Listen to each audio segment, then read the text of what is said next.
یک سرود بسیار دوست می‌دارم که نمی‌دونم ما پورا ممکن نمی‌دونم.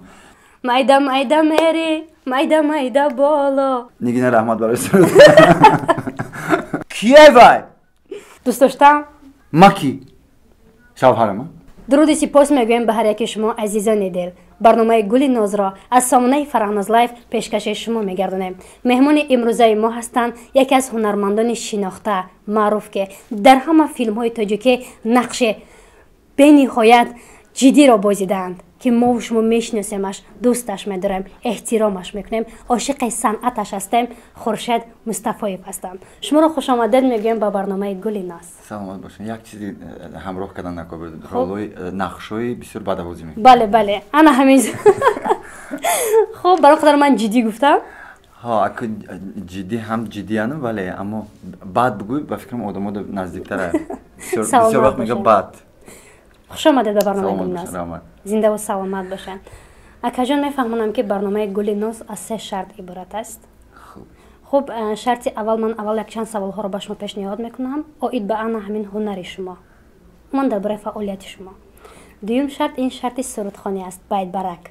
وای وای بین هر دو ما یادم از وقتی خب جوانی میگم خب جوانی بود وقتی مکتب خونی توی مرکه میرم گلباز میکردم ما یگان داشتم نمیپرمودم برای که نمیدونستم سرود ما میمردم از شرم که ما نه سرود خوانده میتونم پیش مردم. خب ببینیم که شما تا چی درجه میتونید مرا باز کنین که من بکنم. خب سلامت باشن. اگر هر کسی که خالی برآمد توفه انتظار است. اگر ما بریدم شما باید توفه کنید. اگر ما بریدم شما توفه باید کنید. آبا خبر نمیکنین که من خاطر میگم بیارم من چی آوردگی. خب قبول. شرط سیوم یگان نقشی که در خودتان پسند است همون را بهر مخلصان یک نقش میبازید. رولی آن همون بد است و یا رولی خوب است. چی نقشی که به شما پسند است؟ خب تو این وقت برسیم کو. خب خب باشد اگر شرط اولی برنامه. اکای خورشید میدونم که از طول چندین سالهایی که در روی آن همین صنعت هستید، در نقش آفریدن هستید و خود شما انتخاب کردید رول هایی که خودتان تو نقش هایی که بد هستند. چرا؟ نه همش خود ما انتخاب کردیم.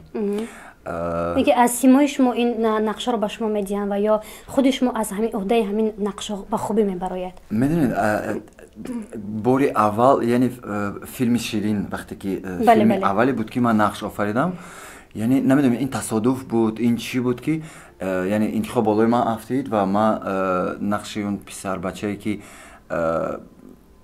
نقشمند بود نقش یعنی اون آفریدم در فیلم و وقتی که بعد از این فیلم دوم بود دعوت کردن من گفتم با همین خیلی نقشی بد گفت آخه در همون فیلم شیرین دو سه نگاه‌های بد داری همه معقول شدگی بیا همون کتی که برویم و نمیدونم این به فکرم تقدیر بود از فیلم شیرین که یعنی تا این جانب در فیلم ها یگان نقشی آدمی خوب بازی کردگی نیستیم همش بدن بعد خودم دارم پسند آمد وقتی که میپرسن برای چی نقشای بد میآفری میگم آخه آدمی خوبه چی نشون میدی نمیگم اینا میشینی دو پوچتا دزانت میمونی سرک خم میکنی آدمی خوب آدمی بد یعنی یک کاری میکنی یک کس میزنی یک نامعقوله میکنی که یعنی هم میجنبی برای آدمی خوب بازی کردن و همون خیر رفت من حاضر اگر آدمی خوب بودم ممکن بازی کردن نمیتونم. بله من بیشتر فیلم های شما رو تماشا کردم و خوب میدونم که فقط بیشتر رولی میدونین چی رو بازی کردن هم الکشی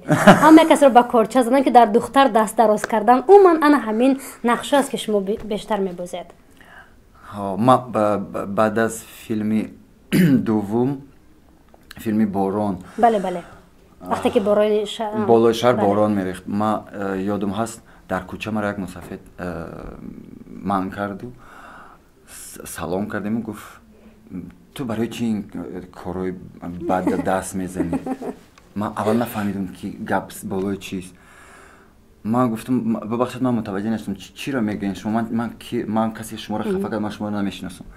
گفت دخترای مردم از راه بیرون میکنین کار آخه گفتم امک وای فیلم است من وای دختره دستشم قپیدگی نیستم هم فقط فیلم های و بعد از فیلم بعد از نوارگیری و خانه خودش میرم من خانه خودم ما یادگار نمیشناسم و گفت که این کارت خوب نیست میگم آخه فیلم نفهمید مسافت یعنی برداشت نکرد که این فیلم است تنها یعنی ما هنرمندی کردیم در فیلم بعد از همین واخوری با اون مسافت یک دو پروژه‌ای بود که من کردم یعنی با گفتی رسو ادکاس کردم گفتم من نمیکنم برای اینکه بیان من تنج زندگی کنم نکشن در کوچه خب دخترها میگذاشتن میشونیدم که قشمش میبینم من میفهمم که از پشت فیلم اما وقتی که در زندگی میگن کمک دلگیر میشی قریب 5 سال بود من فیلم ادکاس میکردم و بازی نمیکردم بعد از 5 سال عاقبت محیدین مجبور نی یعنی راضی کرد برای نقش شدم عاقبت راضیگی دادم و ثبت کردم بسیار خود نقش خوب بود وقتی خودم خواندم گفتم اگر همین نقش ماده بتیه ما میرم سیوم کردم خوب سلامت باشد انا همین چی سبب شد که ماست انتخاب کردید رای انا همین اکتر شدن را مادرم بهتره ما وقتی که مکتب تمام کردم بعد دانشگاه رفتم من میخواستم که شعبه ژورنالیستی دانشگاه ملی خبر کردن گفتن که بسیار پیریبور ممکن نگذری اگر پول داشته باشی میگذری نداشته باشی نمیتونی کجا سال 95 پول گفتن بهترش که نرو سالت میسوزه رو یگان جایی که سپور کی بگذاری کجا میرم من گذاشتن مادرم بود که گفت تو ما اصلا وقتی مکتب خونی بار میکنیم من یکم بار صحنه‌چه بازی کردگی نیستم من سرود میخوندم بهترین اون دوره کودکی بود من سرود میخوندم در همین آزمون هایی که بین مکتب ها میشد قنچه صنعت بود این چیزا با مادرم گفت سرودخوانی نغز میبینی بیا رویم اینستیتوت صنعت و خیر راه حافظی کن دیگه چیکار میکنی همون خیلی شد من مادرم گفتم اومدم دانشگاه که اما حافظی نرفتم فاروق قاسموف نشستگی بود خدا رحمتشان کنه استاد یادم است من داخل دانشگاه شدم خودشون دعوت کردن که بعد من رفتم نزدشون گفت چی میخوای من گفتم من خیام خیال گفت اکتوری نمیخوای اکتوری ده میتونی هم سرود خونی هم رقص هم اکتوری یعنی همش در همش در بر میگیره اکتوری من دا فرق نبود کجا فقط داخل شدم که من یعنی شرمنده نشم که من بعد از مکتب داخل شدم نتونستم همین خیلی من داخل شدم یعنی بینوات مادرم بود که بیا بریم اونجا سلامت باشید میخوام که در یک چیز صحبت کنم مکای خورشید که بسیار نفران شما را از به خاطر که در نقش ها رول بد را بازی میکنید بد میبینن بسیار نفران و میخوام که همان نفران که شما را به زندگیتون نمیشناسن حالا که بیرون از کینو نمیدونن که شما چگونه هستید همین را میفهموندید که انا همین نقش شما به زندگی شما تا چه اندازه علاقمندی دارد اصلا یگون علاقمندی ندارد یگون نقشم عموما یعنی خاراکتری که خورشید مصطفی داره از خاراکترهایی که اون نقشایی که من میآفرم در فیلم ها خب اصلا میگیم فیلم ها چون در تئاتر کم اومدن مردمی خب دوشنبه شهر شاید اومدگیان اما بیرون از دوشنبه کمتر میدونن در تئاتر نقشایم رو اما از روی فیلم یگان تایی از اون فیلم ها با من نزدیکی ندارد تنها در یادم است وقتی فیلم پیمان ما ثبت میکردیم همراه محیدین یک روز بعد از ثبت کدام یک صحنه بگاه ما همراه رفتیم شدیم قهوه خانه و قهوه نوشیدیم و صحبت کردیم یعنی یک وقت بعد یکی عقلم در سرم زد که من درباره خودم نقل کردم مظفر ده و اشکم ریزاندم یعنی دوره های سالهای خونریزی برادری بود همون لحظه های به یاد آوردم و محیدین بسیار عیار این کار ده بعد در همون فیلم یک مومنتی هست که از زندگی خودی من است اما در فیلم نیست و ثبت کرد و بسیار عیارانه مونولوگ نوشتن و آوردن که همین صحنه ثبت کنیم درباره یعنی ما وقتی خواندم گفتم بسیار مده ماننده بعد خودش گفت که من وقتی صحبت کردیم من گوش کردم شما از همونجا نوشتم بیا همین مونولوگ یعنی گذشته همین قهرمانی شما شوه که برای چی قهرمان شما دزدی دست زد و یعنی بیکارگی رفت از کجا سر زد این چیز گفت همین بسیار موافقه خب ما مالی گفتم زپیس کردیم 3-4 بار زپیس کردیم که اونجا اشک ریزی بود 2-3 بارش نشد اشک بعد عاقبت یعنی مجبور شدیم یک کاری کردیم که اشک ریخت اما فیلم ده بعد نموند مثلا قضا دادی چی نموندی که اقلا یک کجویش از زندگی خودی من میشد، مانند میشد من. اما همین هم نشد و در یگان فیلم یعنی نقشای من یعنی از خورشید مصطفی چیزی نداره.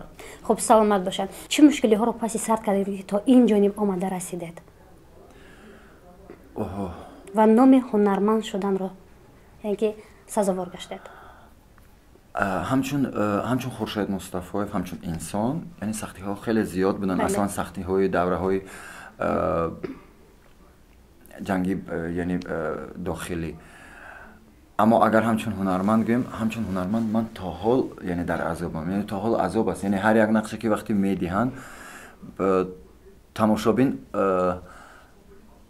مثل آنی که سیب پخته رسیده میگیری استعمال میکنی با مزه است، مثل این وقتی میبینن میگن یا خب بعد بازی کنی میگن بعدت میبینن خوب باشه، میگن خوب باشه دوستت میدارن. یعنی تا به این درجه رسیدن خیلی مشکلی های پشت سر میکنن اکتورها. یعنی یگان اکتوری نیست که همین خیلی کرده یعنی نقش آفریده باشه. بسیار دشواره و 4 سال خانیش نیست، خیلی دشوار بود چون که یکی از استادانی خیلی چه گویم سختگیر و بسیار گفتی روسا تریباوتلنی بود، فاروق قاسموف. یعنی با فاروق قاسموف کار کردن و از آنکه سبق آموختن خیلی دشوار بود. و وقتی که بعضی وقت میگن یعنی بین هنرمندا بین تئاترها هستن که اکتورای تئاتر اهارون که ممکن پوست سختن، پوست سختی ما از آنی که فاروق قاسموف خیلی قوی کی بودن، خیلی سختگیر بودن، از همین چیز ما خیلی پشت ما سخت شده بود از این چیز. و برای همینم وقتی که وزنینی ها پیش پای ما میبه، پیش روی ما میبه، یعنی از این چیز سرفرو نمیرویم ما، یعنی دلگیر نمیشیم و کوشش میکنیم که گذاریم این چیزا. بسیار هنرمندای هستن که یعنی دستاشون رو میفرالن، میگه من نتونستم مانده شدم میبرن میرن. اما ما خیلی جان سختیم. یعنی ما با باوری میتونم بگم یعنی چی مولانا نجم‌الدین و سهراب جنجالوف، قمرالدین میرزایف ما هم سبقیم، هم ما حسن چلایف، ما اینقدر بالای وزنینی ها کار کردگیم. یعنی وقتی سیامکوی فیلم هم میشود که میگن خورشید برای چی همه ناز میکنن تو یک بار نمیگوی ای من مونده شدم، میگم ما از این بدتر شده دیگه. ما باشه میگذاریم به قسمت اساسی برنامه سرودخوانی. خب اولین سرود رو من میخوانم، آخرش با کدوم حرفی که تموم شد شما میخوانید. تو کمک کنین که بیادم بیاگان سرود من به خمالی بخوندن میخوانم ولی ما ممکن ترمزید کنیم بعد اینکه تو پوی جای اگر کدومی که غالب برآمد توفه انتظار است. خب مایل. خب زندگی چیست خونه دل خوردم، زیر دیواره آرزو مردم، زیر دیواره آرزو مردم. می حرف می. بله 10 ثانیه وقت دارد. کدوم سر سرم قطعه می بگیم ما بخونم مستی عشقم زی خرابات میارید مرا تا ابد کیمچی میخانه گذارید مرا. انا آفرین اکای مومین صدقتون شما من بیادم اومد. آلوچه گلی بادام با میشوم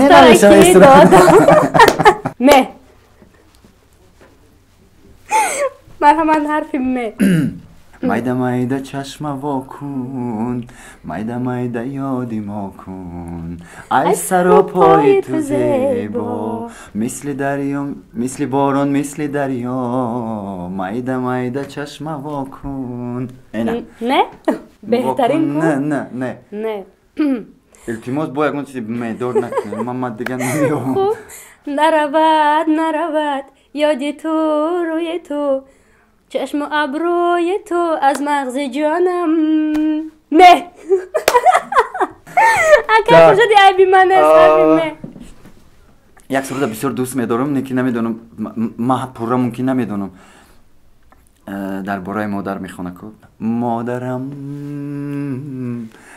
گوهرم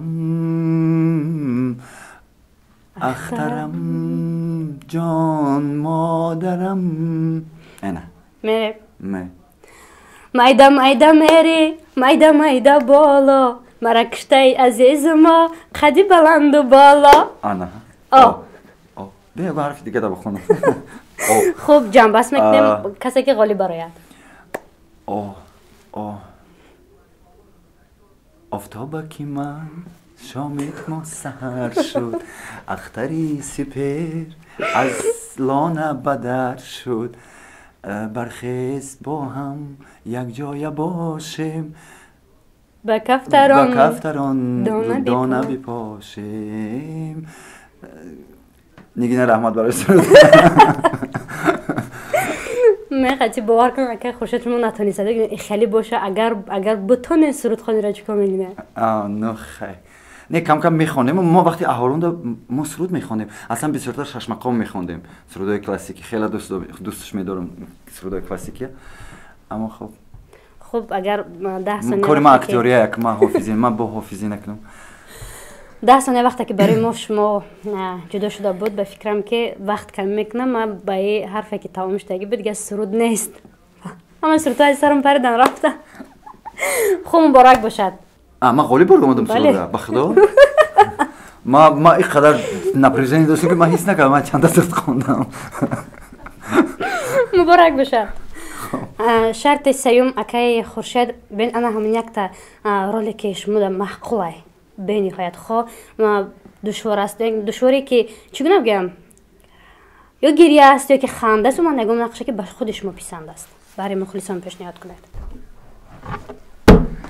این چی معنی داشت؟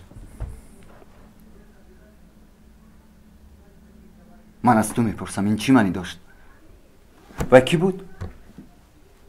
کیه وای؟ دوست داشتم؟ ما کی؟ شوهر من؟